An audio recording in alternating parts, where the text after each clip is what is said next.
मैनपुरी पहुंचे सपा मुखिया अखिलेश यादव ने कोविड को लेकर कहा कि यह विषय गंभीर है। जो तस्वीरें दिखा रहे हैं चीन की, उसे देखकर हम और आप घबरा जाएंगे।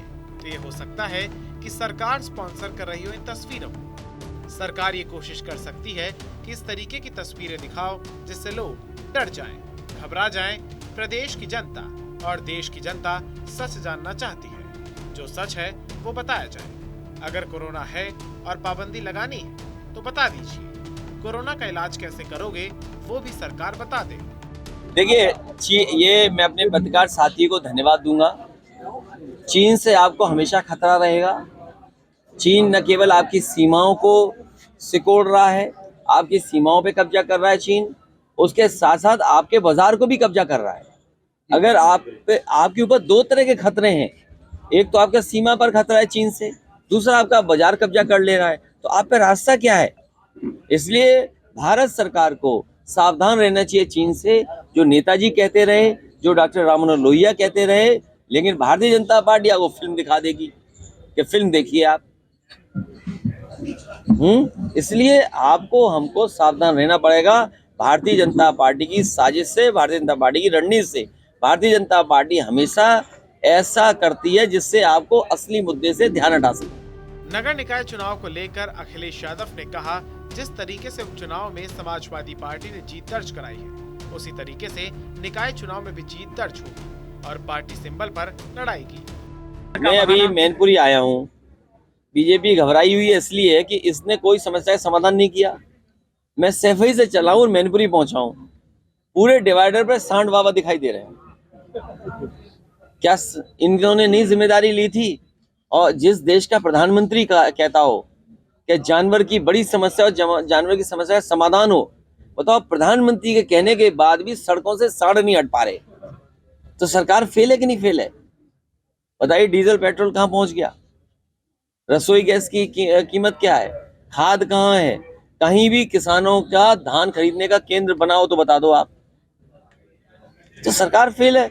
कोई यहाँ पढ़ा लिखा नौजवान बता दे कि उसे भरोसा और नौकरी मिल जाएगी। अरे पढ़ाई लिखाई नहीं कर पा रहे, क्या है नौकरी बताओ? यहाँ लाइब्रेरी में बैठे होंगे बच्चे, पूछिए क्या नौकरी है इनके पास, तो वो नहीं चाहते बहस हो नौकरी पे, रोजगार पे। One district one product. अरे मैनपुरी तंबाकू बहुत फेमस है, बताओ मैनपुरी के लिए क्या किया?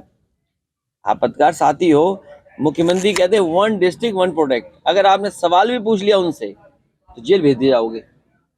आप क्या मंत्री हैं?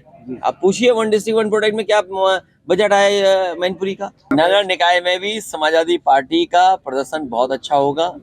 बहुत अच्छी जीत समाजवादी पार्टी के लोगों की होगी। जिस ग्राउंड में आप बैठे, यहाँ पर कई दलों के लोग इस जमीन को कब्जा करना चाहते हैं और काम भी चल रहा है, तो अभी प्रयास के बाद नहीं हुआ। मैं जिलाधिकारी महोदय से कहूंगा कि अगर इस तरह की कोई शिकायत है उस पर तुरंत कार्रवाई करें, क्योंकि ये तो बुलडोजर सरकार है।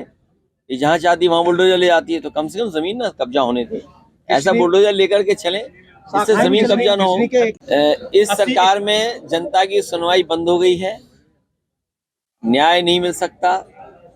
आप किसी भी संस्था के सामने जाओगे, आपके साथ भेदभाव होगा। इसलिए मैं जनता से अपील करूंगा, इस सरकार को जल्दी जल्दी हटाइए और शुरुआत करिए नगर निकाय चुनाव से, क्योंकि डेंगू वही है, बीमारी वही है जहां भारतीय जनता पार्टी ने अपने चेयरमैन या मेयर बैठाए हुए हैं। जी, नगर निकाय को लेकर आपकी क्या तैयारी है? हमारी पार्टी की तैयारी है, जिस समय तारीख आएगी हमारी पार्टी पूरी जिम्मेदारी से चुनाव लड़ेगी। सिंबल पर जैसी राजनीतिक परिस्थितियां होंगी, जहाँ सिंबल पे वहाँ सिंबल पे, जहाँ हमें सिंबल नहीं देना वहाँ नहीं सिंबल देना। राजनीतिक परिस्थितियां जैसी होंगी उस हिसाब से समाजवादी पार्टी फैसला लेगी, लेकिन सिंबल पे चुनाव लड़ेगी। आरजेडी के एक सीनियर मुस्लिम नेता ने कहा है कि भारत अब जो है सुरक्षित देश नहीं है रहने लायक अल्पसंख्यकों के लिए। देखिए, उनके क्यों ऐसे विचार आ रहे मैं नहीं कहना चाहता हूँ, लेकिन भारतीय जनता पार्टी सत्ता में रही तो न्याय मिलना मुश्किल हो जाएगा। और बाबा साहब भीमराव अम्बेडकर जी ने जो संविधान दिया था वो संविधान खत्म कर देंगे। चरम सीमा पे महंगाई है, चरम सीमा पे बेरोजगारी है। आप नौकरी मांगोगे जेल भेज दिए जाओगे, न्याय मांगोगे तो आप पे मुकदमे लग जाएंगे। तो जब तक आपके समाज में भाईचारा नहीं होगा, समाज में आपकी जो दूरियां पैदा कौन कर रहा है? बीजेपी कर रही है। समाज में दूरी पैदा करने का काम भारतीय जनता पार्टी कर रही है। नगर चिकन और जब कभी वो नाकाम हो जाती है तो वो फिल्मों आ जाती है, कोई ना कोई नई फिल्म आ जाती है। धर्मांतरण पर मुख्यमंत्री ने कहा है कि 25 तारीख को क्रिसमस शांति भीड़ हो जाए, पुलिस को दिया है, लेकिन धर्मांतरण ना हो। किसने भाई ये फ्री कहाँ धर्मांतरण हो रहा है? हमने तो किसी सड़क पे नहीं देखा, ना किसी कॉलेज में देखा। आप इतने पत्रकार भाई हो, बताओ कहीं देखा हो तो बता दो। ये केवल जनता को डराने के लिए भारतीय जनता पार्टी समय समय पर मुद्दा उठाती है।